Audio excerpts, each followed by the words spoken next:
Hello and welcome to That's So Craven, your Fulham podcast from Down Under. And we are here to talk about a wonderful Sunday afternoon in London. Certainly was for me, even though I wasn't in London, but it was a wonderful Sunday afternoon.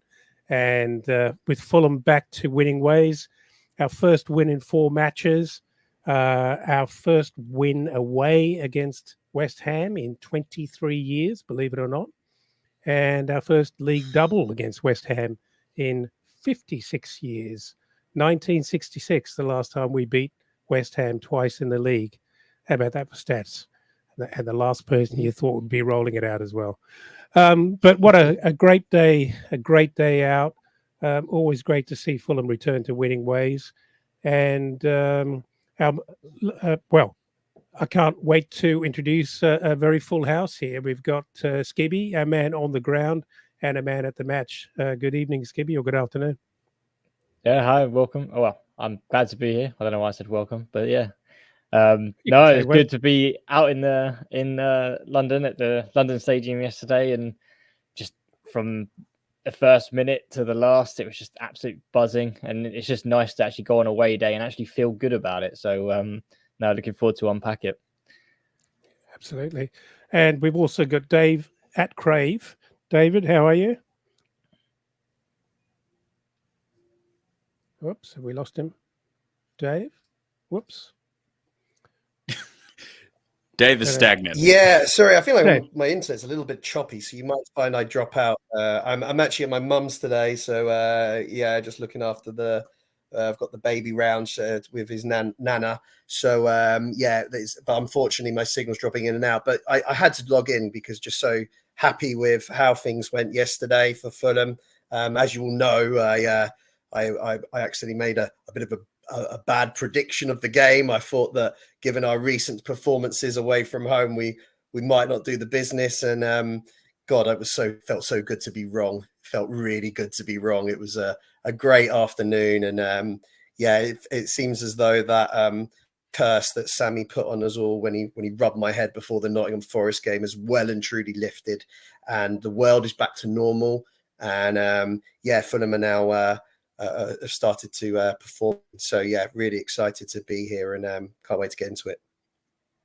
Well said, Dave. Something we hear very frequently from our partners. Good to be wrong. Samuel, good evening. Hello. I'm very happy to be here. I don't know why I'm last on the introduction list. I'm your blood relative, but that's okay. No, this is a great day. This is an awesome day. This is going to be nothing but jubilance. I don't want to do what we've done on previous podcasts where we've dissected the game too much and taken a lot of negatives for a win. I just want to enjoy this. I will accept nothing but positivity, roses, and chocolate, because what a beautiful day. I'm stoked. Let's get into it. Well, thanks, Sam. Thanks for setting out your agenda. Well, you do you, we'll do us, and let's talk about the game. Let's dissect it, just as Sam requested. So, I mean, the game starts at a very, very high tempo, and with some kind of weird things happening with everything we expected from a West Ham team of a side happy to give us the ball. I didn't see a lot of that from the outset, and they absolutely came at us. And I think it was, I can't remember exactly when it was, but it was very, very early on in proceedings. It was a mad scramble in our box, and the ball spills free after a Leno attempted save, and Antonio with an open goal smashes it above and beyond the crossbar. And what a difference it could have been. What a different day it could have been if that goal had gone in. Skibby, again on the ground, tell us about how you felt in those first few minutes, and whether we'd got the preview right in terms of how this was all going to unfold. Yeah, it was complete opposite to what we predicted. Well, especially what I predicted anyway. So I think we talked about, West Ham love to give possession up. They love to sort of stay compact but really organized.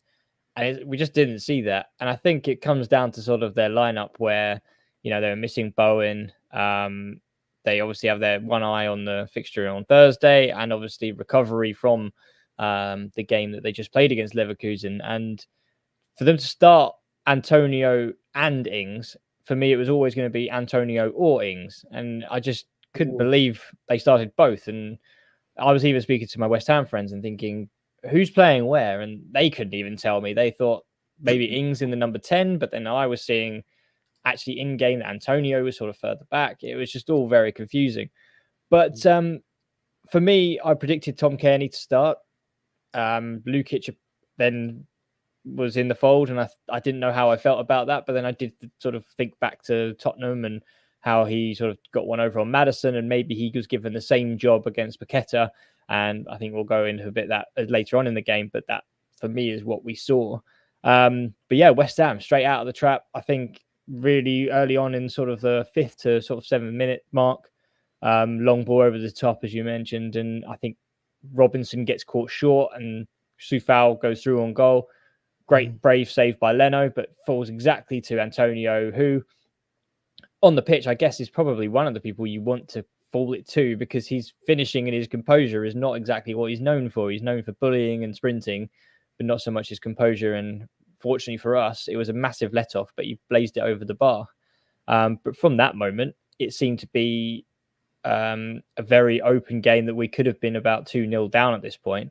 And I don't know whether it was more of a masterclass from Moyes that, he expected us to think that they would give us the ball and would be able to dictate play as we like to be comfortable, but that didn't happen. Or whether it was the opposite, that Marco allowed them to have a bit more of the ball, allow them to sort of dictate play and trying to bring them out of their holes, because we just can't break down those teams. Therefore, but it seemed to me that we were backing off a lot more and allowing West Ham to come at us, bring them out, and therefore we could sort of find those gaps to attack. And I mean, when we start to sort of break down the goals, that's where we sort of found those gaps, and where we actually had success was when West Ham had attacked us and maybe overcommitted.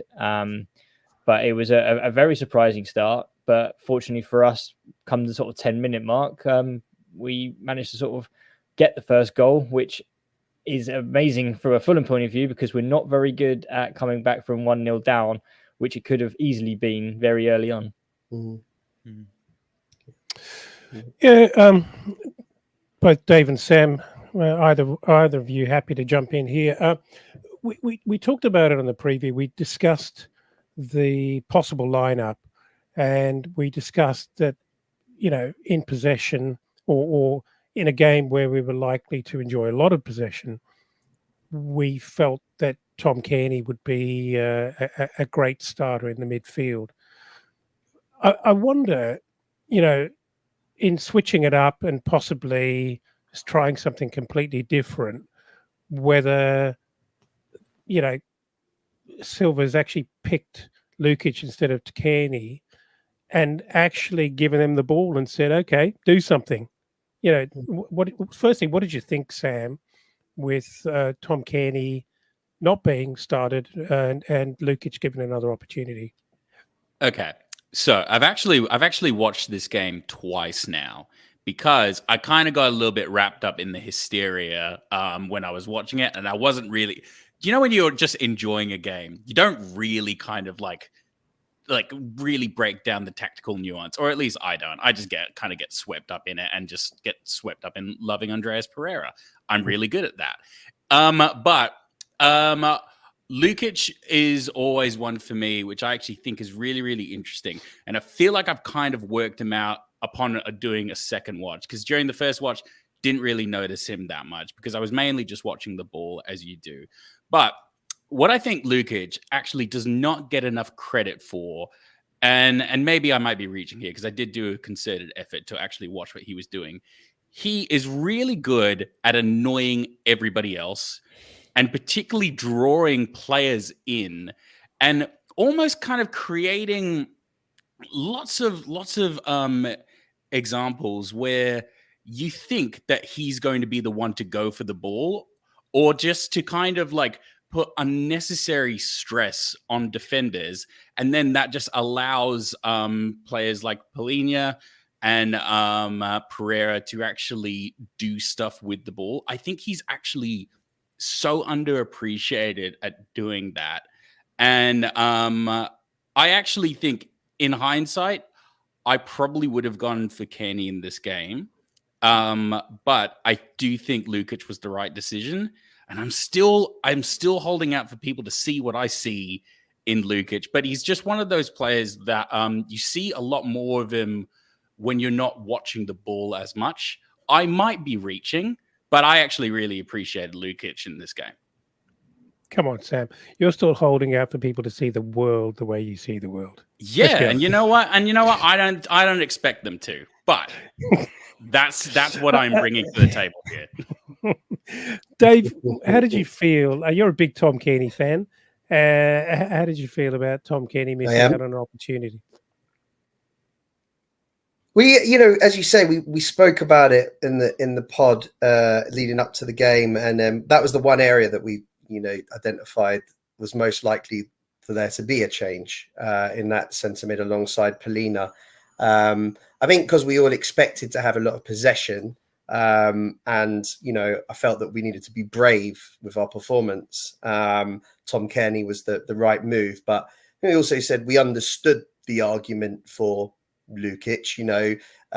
If the Marco felt that by playing Kearney, West Ham on the counter attack might prove a little bit more. It might leave Polina a little bit more exposed on the counter attack. Sorry, you're distracting me with the screen here. I'm all over the place. Hang on. Right. Yeah, I thought we might be getting Polina. Marco Silva might have felt that playing Kearney would have let Polina be a little bit more exposed. And by bringing in Lukic, he's got a little bit more security alongside him. And I think that possibly was the thinking going into the game. But as Skibby alluded to, it kind of panned out kind of different to how we expected. West Ham didn't sit back from the start. They pressed us and, created some pretty good opportunities and could have easily taken the lead. So, but overall, we won the game, and, you can't argue the selection in that regard. I don't think Lukic had an amazing game. I thought he was kind of good in parts. He was kind of in and out, quiet at times. But, we've won the game. We've taken 3 points. So who am I to question Marco's judgment? Yeah, I'm just wondering. And it was the first time I kind of thought about that when Sam was talking about the Lukic decoy kind of theory or conspiracy theory, maybe. Mm-hmm. And or whether it was that, we had a plan, everyone thought that they were going to do X, and then Moyes actually does Y, which I'm still a bit confused as to what really happened there, because when we actually break down the game stats, you'll see fairly surprising numbers, and that I don't think anyone would have predicted going into this game at all.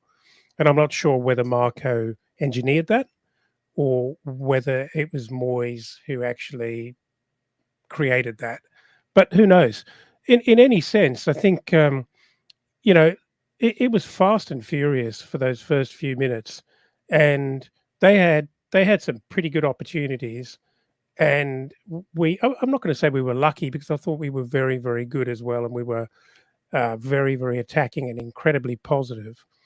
And I remember the commentator saying that West Ham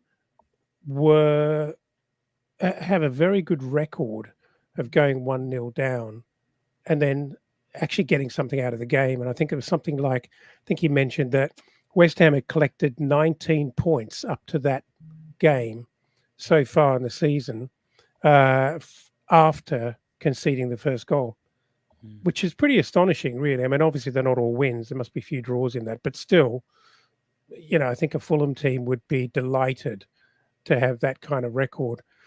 And so for me, and surely every Fulham fan, I was not happy with one goal and one goal alone. Absolutely not, because I don't think anyone believed that. Sorry, we just lost Dave there. I don't think anyone believed that was ever going to be enough. But what was it purely just poor execution from West Ham, where we were defending well to keep them out? Were we actually minimising their attacking chances? Or do you think it was in the first few minutes we were just kind of both as bad as each other and not executing very well, Skip? I think we were just finding each other out. I think for us, or what I saw, was West Ham heavily packed the left side. So everything that they wanted to do was sort of coming through Paqueta on the left. I think Emerson and I think Ward-Prowse was kind of gravitating over to that side as well. And for me, that was sort of bringing us out of our shape. I think that's what caused Robinson to sort of be a little bit out of position for that chance that we mentioned, where Soufal managed to get beyond him. I think we did have to make some adjustments to try and just understand where West Ham were just focusing on, and it was for down Fulham's right-hand side, which, I mean, on paper, you would probably say was probably on both wings. Right is probably our weakest. We seem to have a really good defensive action on the left with Robinson, and even Willian actually does his job sort of defensively as well. But from what I saw, everything was coming down to West Ham's left, and yeah, I think they had a really good chances. And then for Fulham, that's what they were finding as a positive for West Ham, was actually what became Fulham's game. So they were passing everything and pushing down the left. We then managed to find some space on the counter. I think it was Pereira who was it Pereira who crossed it in? I think it may have been, but Pereira who crossed it in early. Mavropanos has actually made an absolute shocking defensive action, which has just hooked it into no man's land. Aged hasn't reacted, and Pereira reacts first and takes it round the keeper. I will be absolutely stone cold honest with you here. I thought Pereira missed from my view. It looked like it was going over, and I was going to say, oh no, I love Pereira, don't get me wrong, but I was getting ready for everyone behind me just to be like, you absolute, and all, everything just as it cannons off the bar and goes off. But no, well taken goal. And for me, that is a Pereira that I would love to see every week. And I think it does matter that, he had the confidence growth from the goal that he then just grew into the game and absolutely blossomed. And yeah, it was just a fantastic start. 9 minutes in. Last year was kind of the same. Pereira early goal, and then we fumbled with handballs galore and all these different decisions which went against us. But for me, at that point, yes, Chelsea, West Ham had sort of the odd chances that came up, but nothing really clear cut. And I think for me, Bassi was phenomenal. He was just an absolute rock. Everything they threw in with sort of Ward-Prowse that we talked about in the preview with his set piece taking doesn't really offer much in open play, but everything that was swung in, it seemed to be Bassi was getting there. And I just think that once we got 1-0 up, then a different Fulham kind of takes over and the confidence flows. We're defending really well. And for me, it was just not so much one-way traffic, but very much a Fulham game to win and to take at that point. But obviously we needed that second goal, which hopefully was from the first half. We were hoping was coming, but there was definitely a fair few chances, but we were just finding almost the flip opposite. Fulham were the ones counter-attacking, finding the space in behind, and just sort of catching West Ham out, which kind of is reciprocated in those possession stats, which we didn't expect. I'm glad you mentioned. Sorry, Sam, go ahead. I think we're literally about to say the exact same thing. Are you about to say, I'm glad you mentioned Bassi, because I thought Bassi was phenomenal all game. And I just really like him. I just really, really like him as a player. He's so intense. Like, obviously he's really, really young, and there's a lot that still needs to be ironed out. But as a base kind of player, I love his energy and what he's actually bringing to the squad. And when Bassi has a really good game, it just allows so much more confidence going forward, because he's just so committed that he kind of just gives the other guys security, and then that allows Polina to just kind of relax a little bit more into the game. And then as we saw later on, that attacking front three of Iwobi, Muniz, and Pereira, that just kept on pushing as that front three line. Love it. Love it, love it, love it. Yeah. And just to add to that, Bassi, he came to the byline just in front of me before the game. He is massive. I didn't realize how big he was. No, he's huge. No, he has no right to move as freely as he does. He's like built like a truck, but he just seems to glide across the pitch. But yeah, that's just a note I wanted to make. Dad? Go ahead, Dave. No, Dave, go ahead. Yeah, no, I mean, I have to just kind of jump in on the Bassi bandwagon. I thought he was absolutely exceptional. You know, on the ball, great, but just using he's such an athlete, isn't he? As well. You know, uses his strength and his pace really well, and it was a real standout performance. Also say João Palhinha had a really great game as well. I thought he looked really back to his best, flying into the tackles and winning the ball. And I think when you've got those two on song, you know, we're in really good shape when those two are playing well. So yeah, just wanted to second that really. What I was going to say was not talk about Bassi. Not that I didn't think he had a monster of a game. I was going to say that I'm glad you mentioned the confidence boost that I think Pereira got when he scored Skibby. I think that was really, really noticeable. Pereira's got a lot of technical ability and a lot of flair, and it often is kept kind of under wraps. And I think he's the kind of player who, if his form isn't great, he simply won't be expansive, because I don't think he wants to be that guy who's trying Rabonas and overhead kicks when his game's not going very well.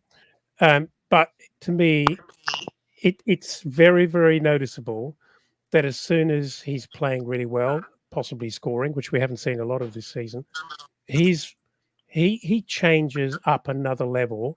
His little intricate passes, his clever tricks and things like that, which I love because it actually ignites the other Latin players in our side and brings out the best of them. Even the likes of Wilson really gets off on that stuff. And I think it lifts everything to another level. And there cannot be enough of that for me. Yeah, on the subject of, just jumping around here, but on the subject of Lukic, he's a funny one. I still can't land on it for me. I don't think he had a bad game. I think in patches he did some really good things yesterday, but he does, for me, have that ability to just drift out of the game and just almost look like he's ball watching. I'm going to say that that's not what it is, because I don't. That's a pretty terrible kind of a thing to accuse anyone of. But he looks like he just loses concentration from time to time. And when he's back in the game and in the middle of it, he's a very, very effective player, as we've seen. But the other thing that I thought was very noticeable yesterday, and it's probably a character or property of Fulham when we're doing really, really well, is that every man was fighting so hard for each other. And you see that with those little aggressive lunges to get ahead on the ball and knock it out of a contested play situation into space, into the path of one of your men.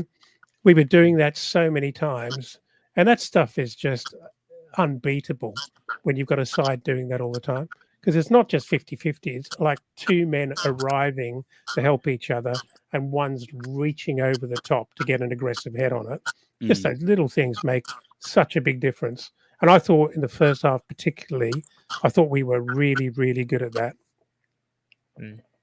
Yeah, I mean, we were seeing Pereira win tackles, which I haven't seen in every game. You were seeing sort of like Lukic and Palhinha double up on people. I think it was just, like you say, there was just this urgency around Fulham, which was really nice to see. But especially, I just can't fault Pereira. It was just, you were seeing a defensive part of his game, an offensive. He was doing these really stupid passes. I don't know if you saw those in sort of like just after he scored, like he was doing like, I don't know how to describe them, back heel, but they were just these flare passes. And then when he's doing that, you know he's having a good game, and you just feel comfortable when he's doing that. And I think that was just commendable. But yeah, like you say, everyone had a good game. I'm still out for Lukic a little bit. I mean, he drifts in and out. I think you say from my point of view, it's like hard to see that from in the London Stadium really that he drifts more out than in. I think from what I saw. But hey, we kept a clean sheet, and for me, a strong competitive centre mid is key to that, and he was part of that, so I can't really fault him for that. So yeah, fair play to him. Let's see if he starts against Liverpool and does sort of a similar sort of job. But no, I mean the players were fantastic from start to finish. Question to the group, because Pereira really interests me because he's clearly a confidence player. I mean, he was signed by Man United, I think, for a genuine reason. But he also can kind of like fall in and out of not being as consistent. But when he does turn it on, he's a really, really seriously charismatic, very, very interesting player that can add so much to a squad. How is that sustained? Because I mean, if Pereira was like this every single game, it wouldn't ever really be a question about his quality, but we do question his quality every now and then just because of his lack of consistency. So how does Pereira stay this Pereira? Because I mean, when he's on, Fulham is really his team, and it's amazing, and I love it. But I'm just posing a question to you guys: how do you keep Pereira there?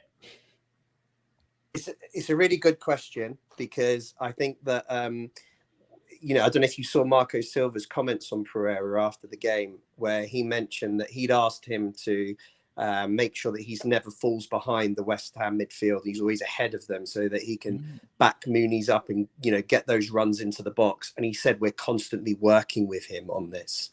So I think that, Marco's clearly identified that pushing him further up the pitch, he could be a real threat, but it's constant coaching that's going to get him to that level.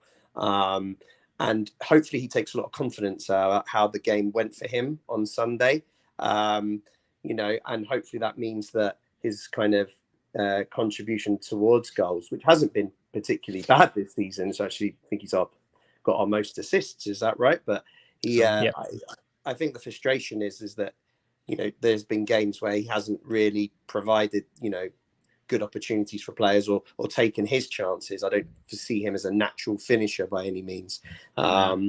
He actually probably could have had a hat trick on Sunday. I thought he missed probably the easiest chance of the free that he had, the one that was laid across the box to him, and he put wide of the post. All he had to do is hit the target, really, and that would have hit the back of the net. So I think Marco's asking that very question, Sam, and I think that he's constantly trying to find a way of unlocking a consistent level of performance out of him, for the team. So, yeah.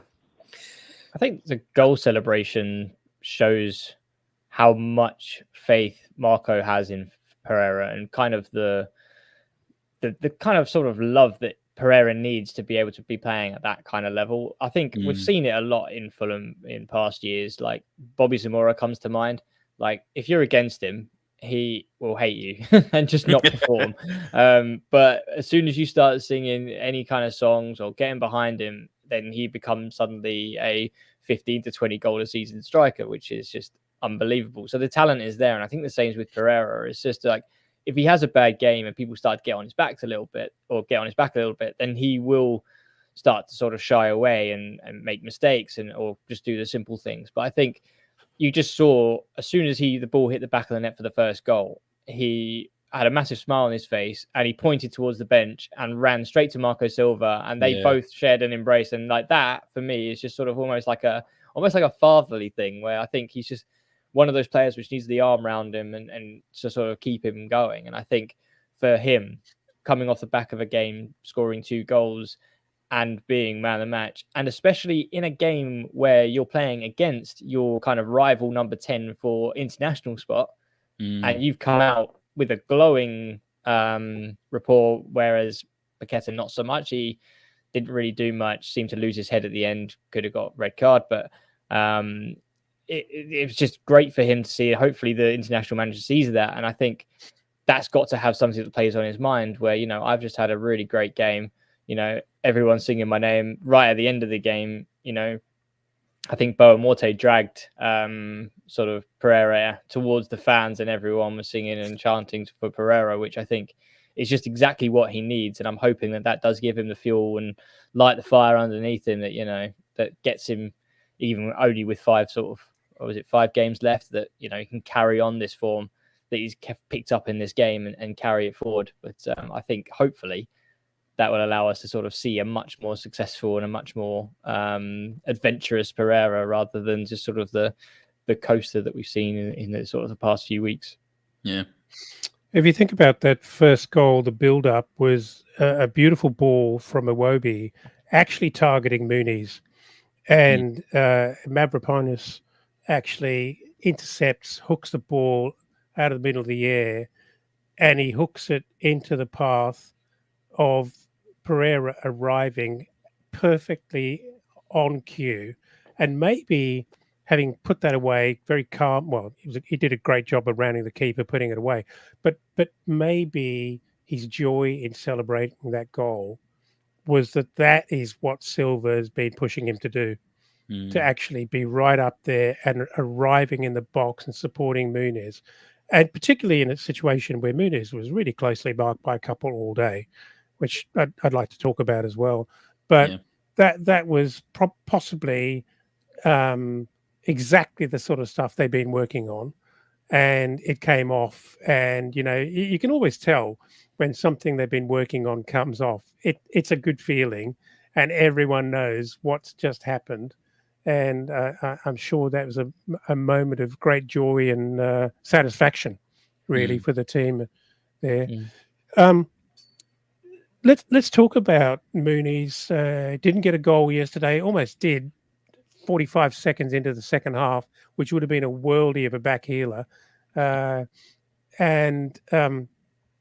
mean, I thought he had a really, really good game, actually.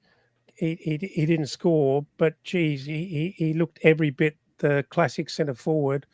So strong. A couple of those times you could see how he was actually arching his back and holding guys off, and he got a lot of close attention. And as Jack and I were talking about it, sitting on the sofa, he's got some pretty good vision, actually, under a lot of pressure.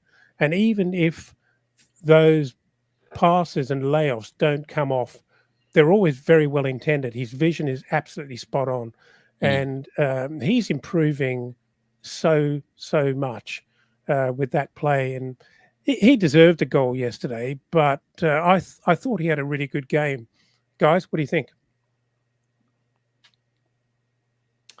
Yeah, I mean, I agree. I think it was a perfect centre forward performance, just missing the goal, really, wasn't it? As you say, hold up play, strength.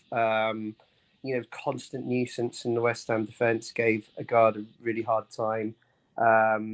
He was involved in both goals in the way, and the first goal of Iwobi's pass was clearly meant for his run to the back post, and he put the ball out wide for Iwobi on the second goal as well. So involved in the link-up play too. So what's really good to see, and I think it's really important, is that all strikers are going to go through little spells of not scoring goals, and that's when you have to look at what's their contribution to the team. He's still giving us that. So that's really, really important moving forward. It means you can trust him, that even when he's maybe not getting on the score sheet, he's still going to be providing, hold up play and support for the rest of the team to attack. And I think that's, giving me even more confidence that he can be our long-term number 9. I'm really glad Dave actually mentioned that as well, because obviously I want my striker to score every game, but I always get quite stressed when you've your main target man, when he doesn't score in a game, you just don't really see him. I mean, to be honest, Breuer was a really good example of this when he came on. Like, he did a couple of things, but otherwise nothing imposing about him. Nothing kind of like controlling. For somebody as young as Muniz, the way he can actually control his position and just kind of assert himself so much in a game is so positive. I mean, it is shades of Mitrovic. Mitrovic used to do this all the time. just so imposing and just kind of like he's really good at any point you think he can score, so you need to be watching him 24/7. I mean, that back heel that he did is just so indicative of that class. You give him a second and he can make something work, and I just love him. He's just it's so fresh to actually see it in a 22-year-old. He's so absurdly young, and for him to be as strong, I mean, he's not the freight train that is Haaland, but he is something that can potentially like grow. And I'm really loving Muniz. Yeah, he mixes it up as well, I think, and that's the real key thing for me. If he's a sort of a one-trick pony, you know, like long ball up, tries to head it, flick it back, and and just hope God that somebody's running in behind. But long ball up, I think he chests it back to Pereira, and allows Pereira to then spray out, and because he's obviously facing the right way, that he can then pick that pass. It's almost like triangles, but in a really like dimensional way. But I think with that, he's also bringing the ball down, looking out for Willian on the far side, looking out for Iwobi, and he's really mixing it up. And I think, like you say, Absolutely. he at times he would bring the ball down, unbelievable touch. I think he's got the best chest of the ball that I've seen a Fulham player have at the moment. It just goes dead. And then, Aged or Mavropanos is on his back and he's holding them off like they're not even there. And then looks up, bang, just lays it off. And what I love about him is he doesn't stop when he's laid that ball off. He lays the ball off, he spins, and he's getting into that box. And I think that is all you can ask for him. I mean, let's be real. He's a Fulham player. He's not going to score every week. I know we've been absolutely spoiled the last couple of weeks, but let's be honest. Like, we can't expect him to score every single game, because if he did, he wouldn't be playing for us.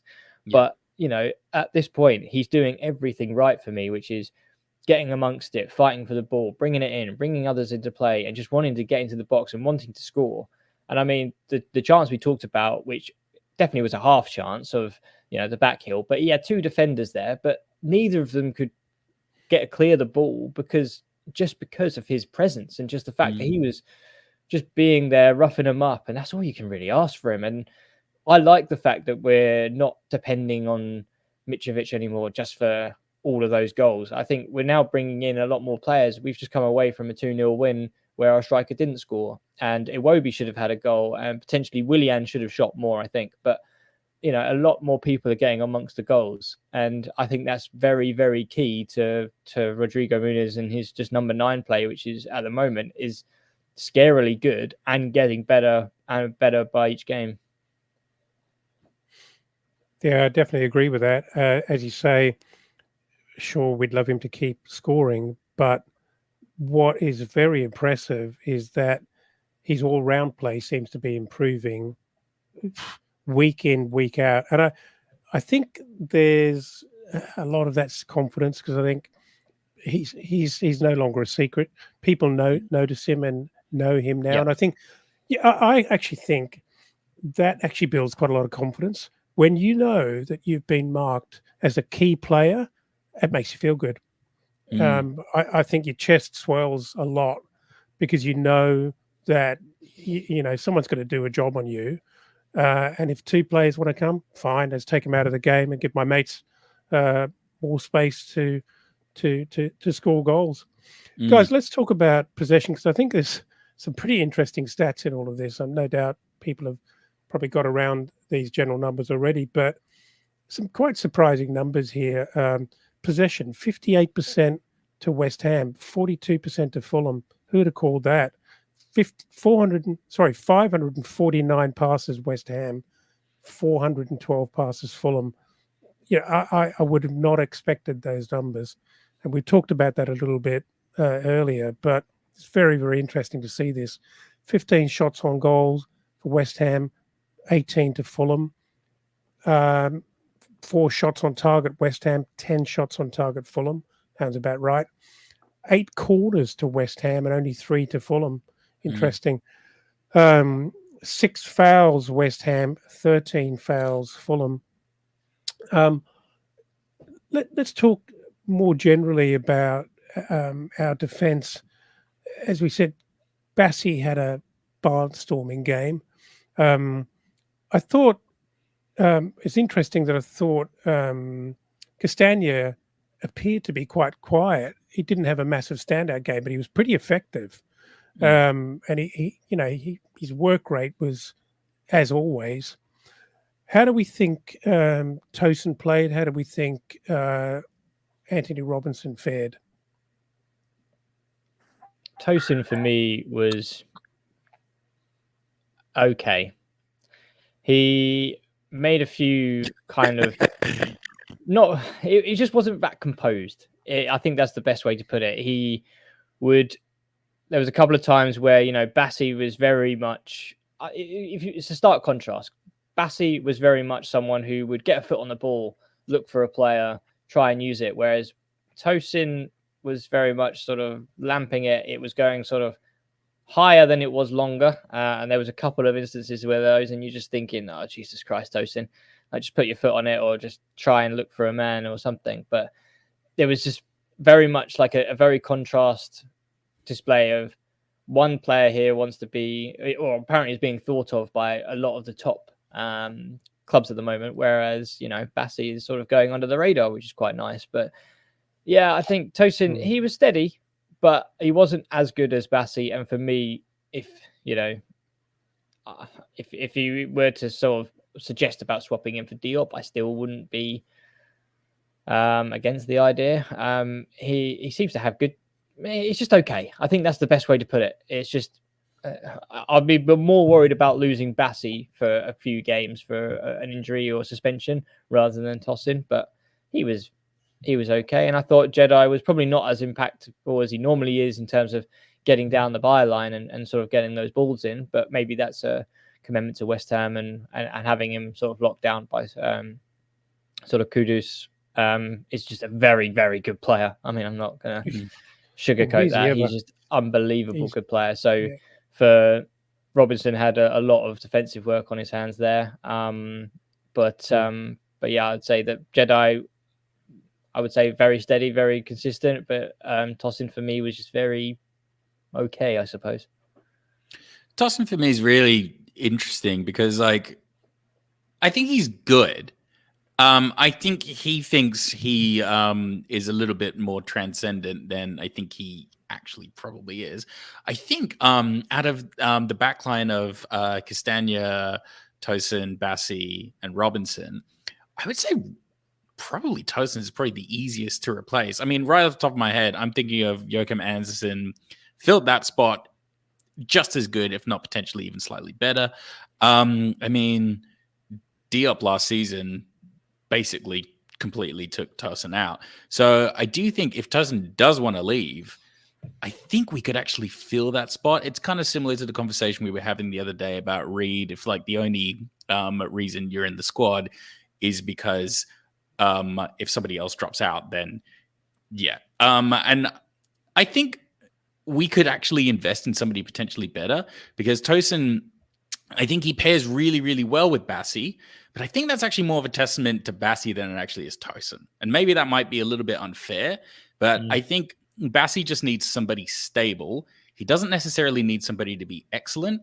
Tosin can have great moments, but I can't actually think of the last game where Tosin completely stole the show, whereas Bassi, I can think of at least 4 games off the top of my head. Is that unfair? I think it's definitely fair. And I also agree that I'm less concerned about Tosin leaving, after seeing his performances in the last 4 to 5 games. And I think you're right. I think we could potentially, if he does move on, find someone that actually might improve the defense.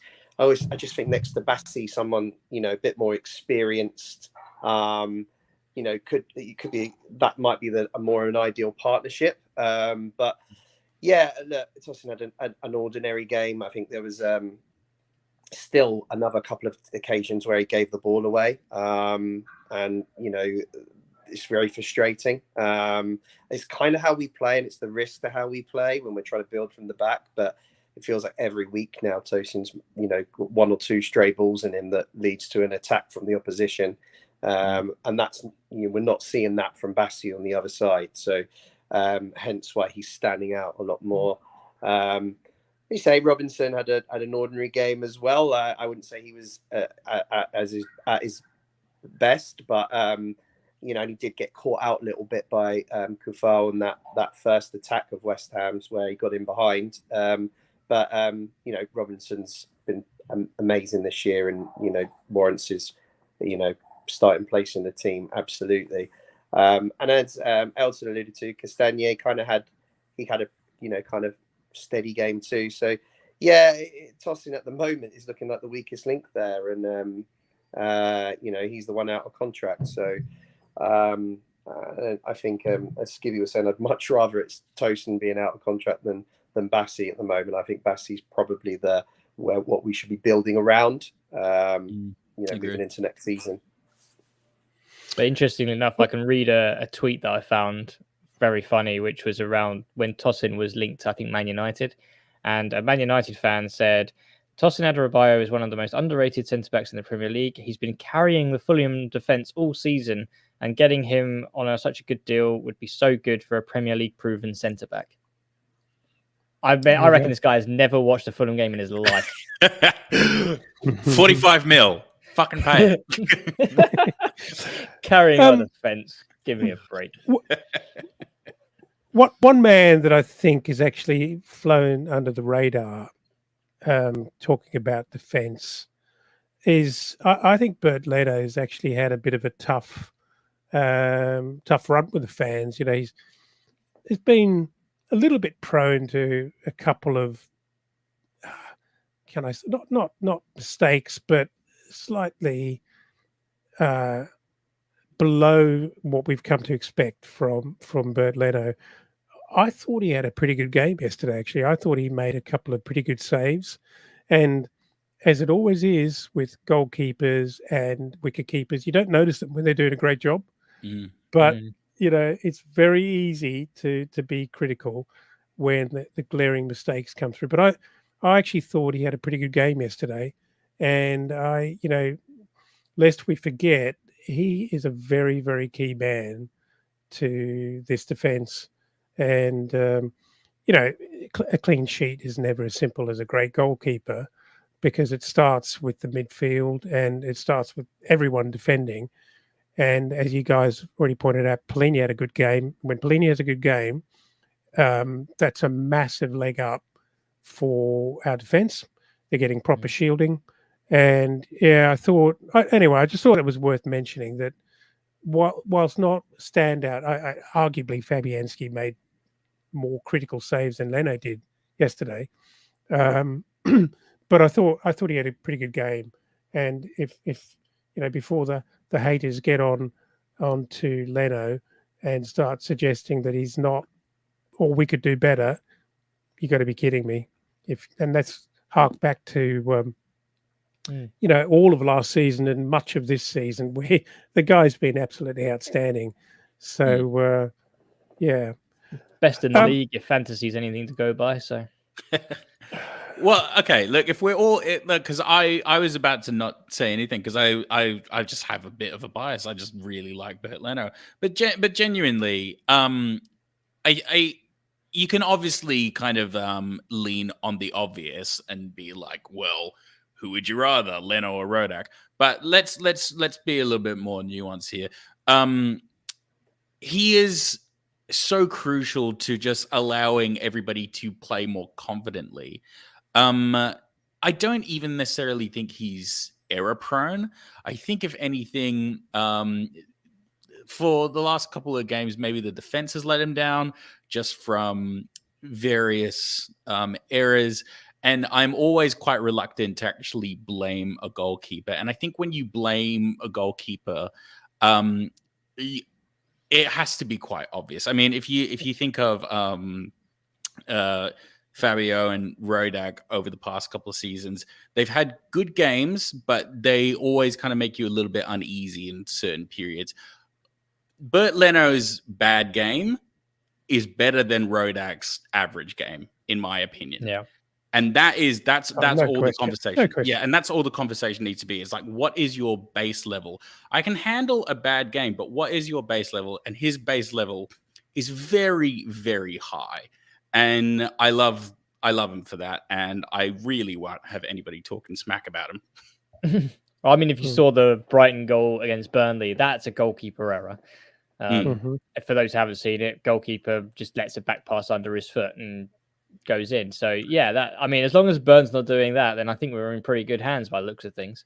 Yeah. I think we're a long way from that. Let's talk about the substitutions in the second half when they came. 72nd minute, Wilson comes on for Iwobi, and Bobby Decordova-Reid comes on for Pereira. And at the 92nd minute, Traore for Willian. Game pretty much dead at that point, obviously, and very much at the last moments. Reid replaces Polinia. But I think the key substitution and change is really Wilson for Iwobi and BDR for Pereira. 72nd minute. How do you guys feel? Because we're always on Marco's case around his substitutions, both what they are and who the players involved are and when they occur. How did you feel about that? Obviously, I think everyone must have been stressing for that second goal to go in, because West Ham are good enough to put one past you, and we're good enough to lose it from that point. So, I guess it was a case of having to wait for long enough to keep control of the game and hoping that they weren't going to score before that happened. But how did you guys feel about that first double substitution? Do you know what? It's interesting that you mentioned it, because I if I'm going to be uber critical, I didn't think Iwobi had a particularly great game. I think he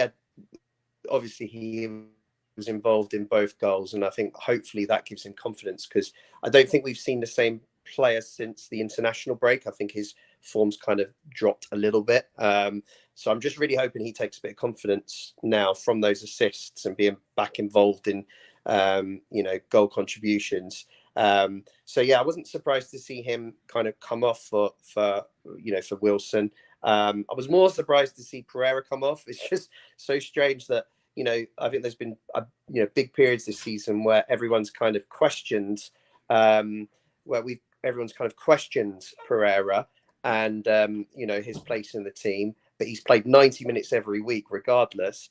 And then now he's where he's probably in one of his best places this season. He seems to be coming off after 70 minutes every game. So that's a really strange dynamic that's kind of entered into the team, into Marco's thinking, sorry.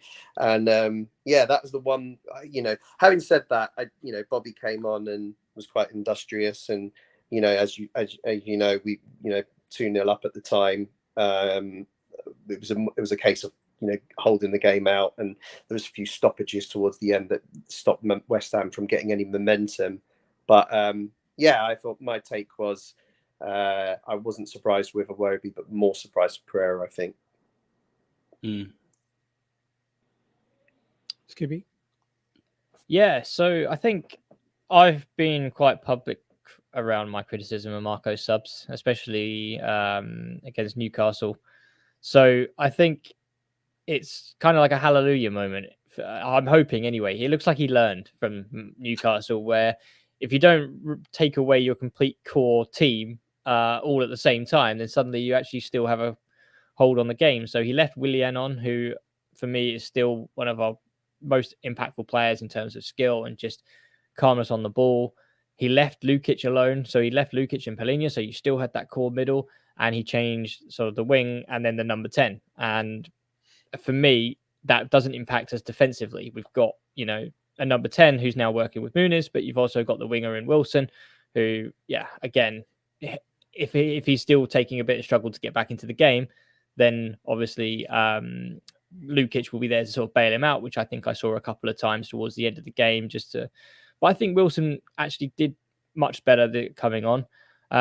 But again, it's just the subs. I'm just so happy that he didn't completely ruin the whole like dynamic of the team. But obviously, I think the subs were prepared to come on anyway as we scored. So it's way easier for them to come on at 2-0 than at 1-0, where it's a little bit squeaky. But no, I think the subs were much better. And then towards the end of the game, we're starting to see Reedy and Broja, who are much more sort of fringe players now, I think it's fair to say. So being in a position of 2-0, where West Ham didn't really look that they were coming back into the game, to give them a run out is always kind of good. Always love to see Reedy. I think was still kind of out on Broja. I mean, yeah, I don't expect him to do anything in 5 minutes, but I mean, I didn't really see anything. Sort of a bit of a glimmer. But yeah, I think they were the right substitutions to make at the time. Slow the game down, bring in some sort of fringe players who can help us, especially Reedy. But yeah, it was just nice not to completely lose the dynamic of a game where we got a foothold and then completely throw it away. So that was quite refreshing. So hopefully he's learned. Yeah. Yeah, it was interesting also. I remember saying, I agree with you, Dave, about Iwobi.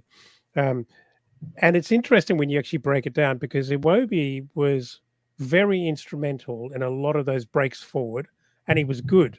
The ball was being switched out both out to Willian and Robinson on the left, but also Iwobi, and he was good. He was quick. He was fast. But there were moments when his end product and end ball was just pretty ordinary. And I remember and even though he technically gets the assist for that first goal to Pereira, he's also involved in the second goal. And up until that point, at about the 60th minute, I'm saying to Jack, he's got to be dragged, surely. He's got to go. And then at the moment I said that, he actually started having an impact on the game again, did 2 or 3 really good things.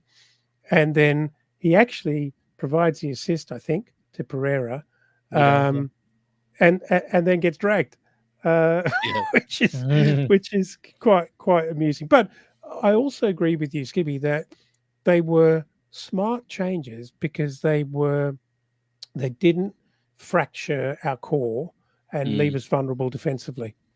And so you could have argued, I think Polini was taken off because it started getting fruity in the end there, because there were a couple of fairly tense moments with Polini. For our second goal, I think was quite a fruity moment, because the tackle that he did on Paqueta was a hard tackle.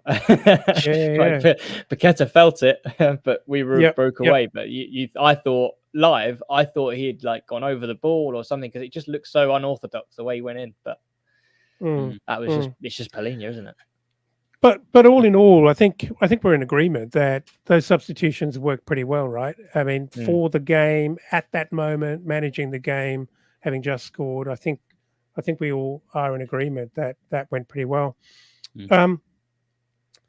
For me, I thought we touched on it briefly there earlier, but I thought Kudus, what a player!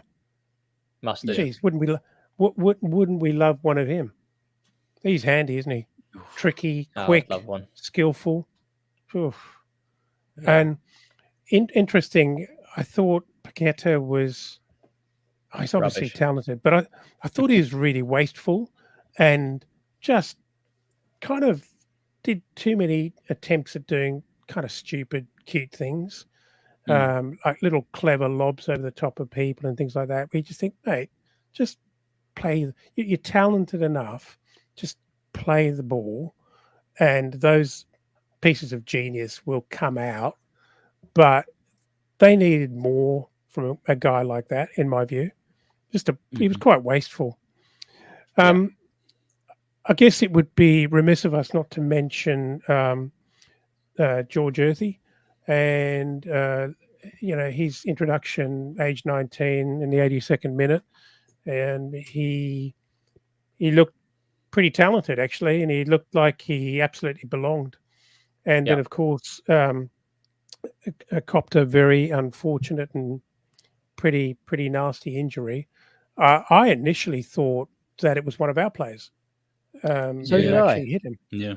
But on the replay, and that was sort of live with a zoom lens. But on the replay, obviously, it's his own man who takes him out. And I mean, in AFL or perhaps in a few other codes, that would be par for the course and just another Saturday afternoon. But he did hit the ground very, very hard, and he bounced. Yeah. Yeah. It's just unfortunate. Pretty horrible. Pretty Yeah. horrible. And I think the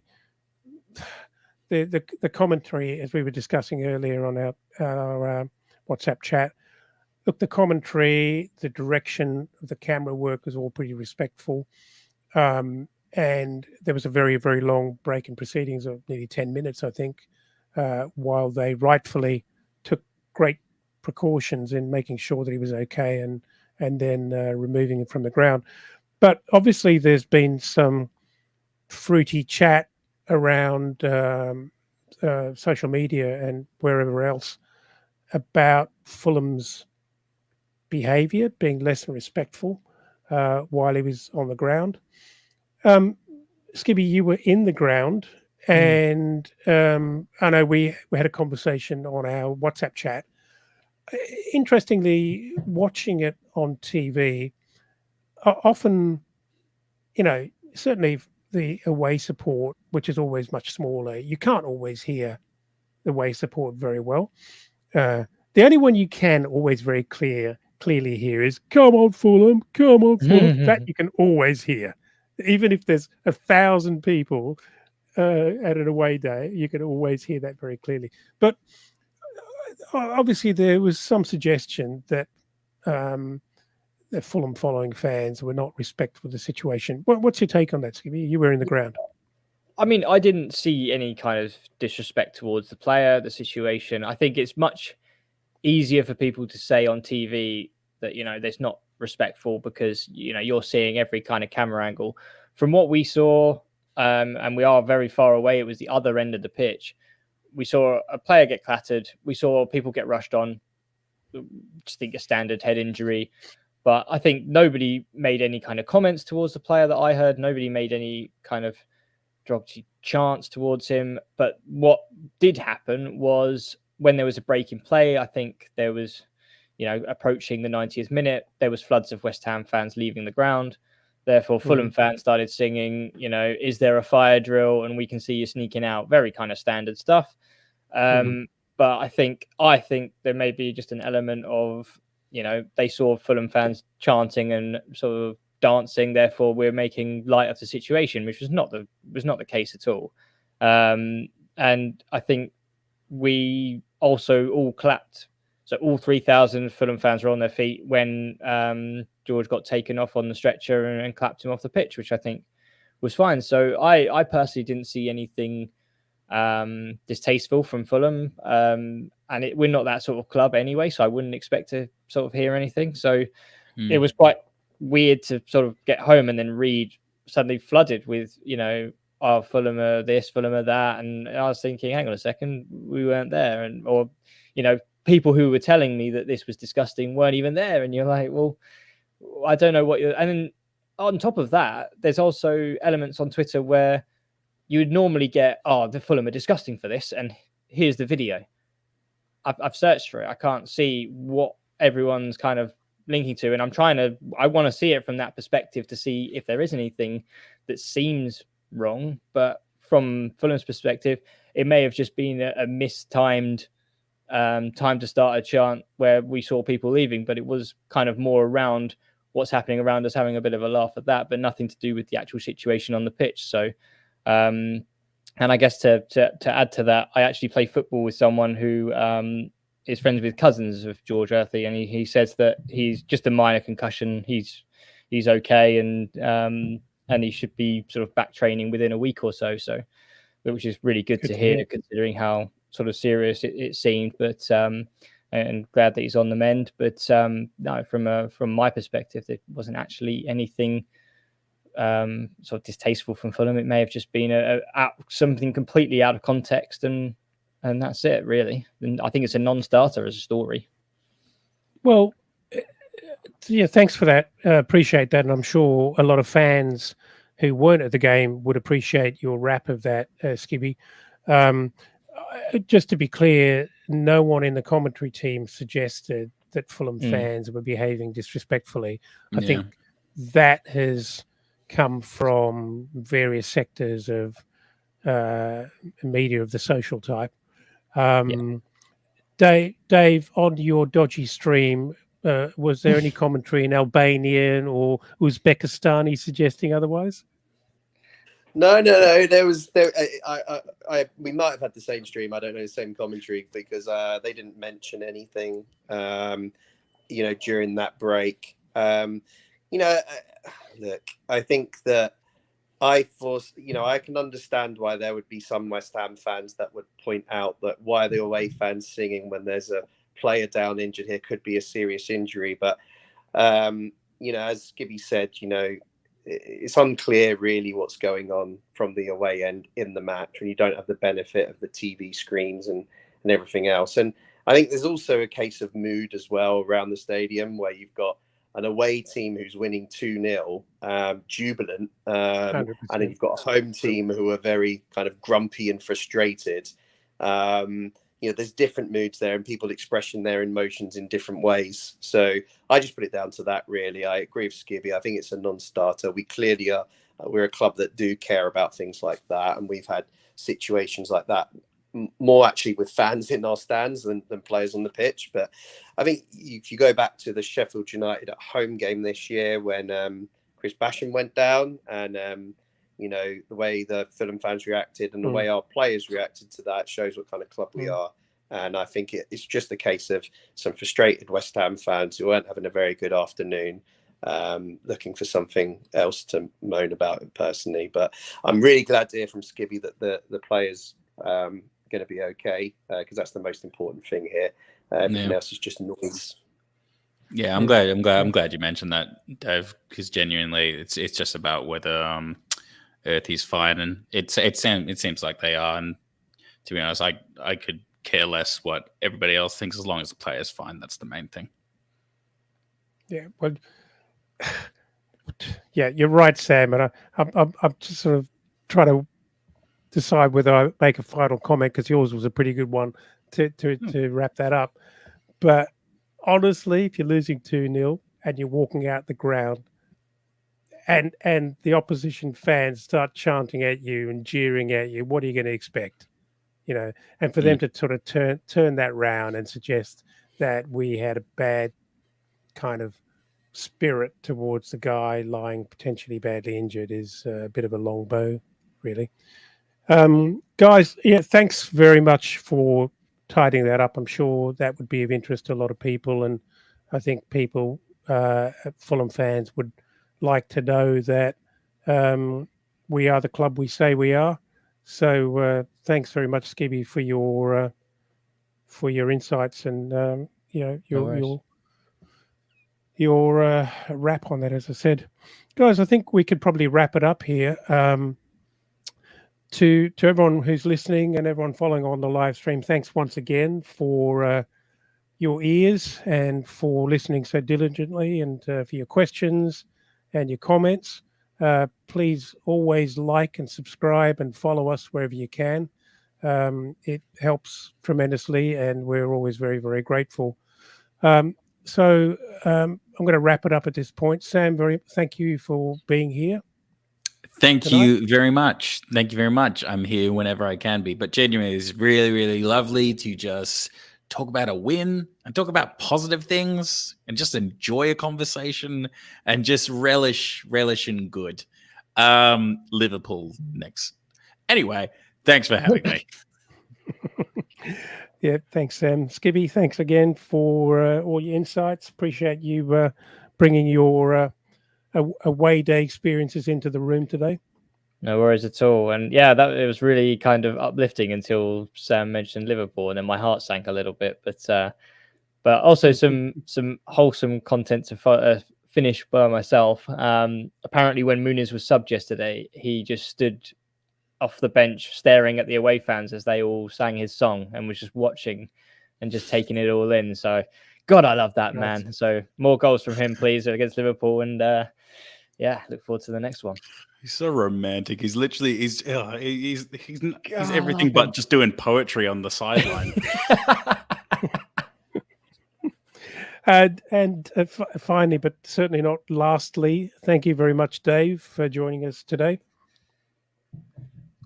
Yeah, and thanks for being patient with me with my less than ideal signal, which has shown me drop in and out of the chat a few times. But yeah, look, it's great to come on and talk after a win, particularly an away win. They don't happen very often.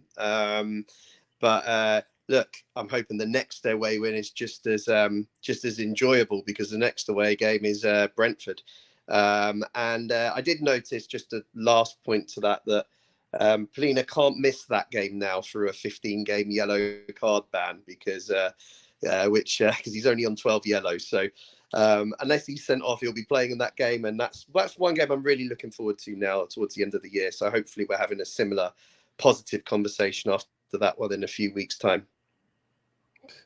Absolutely. And just a note to your mum to upgrade her internet for the next time you make that sneaky dash to your mum's, so you can actually get an hour to speak to your Fulham friends. I'm very impressed with that move. I'm expecting much better internet. I'm expecting a microphone and headphones. I want to look the part next time. I want to look like a real That's So Craven podcast member. So that's going to be on the agenda next time. Well, we'll have a quiet word to our sponsors and see what we can do. I'll have our producers take your name and address, Dave, and see what we can do. Isn't that what they say on radio? Well, thanks very much, guys. I've enjoyed the chat. I think, as always, there can't be a better time to chat than a Fulham win. I'm actually very much looking forward to the game against Liverpool. I think Liverpool have proven that they're not infallible, and I reckon we're in with a chance. But then again, I always say that. But anyway, guys, thanks again, and I look forward to the next time we chat. And until then, come on, you Whites.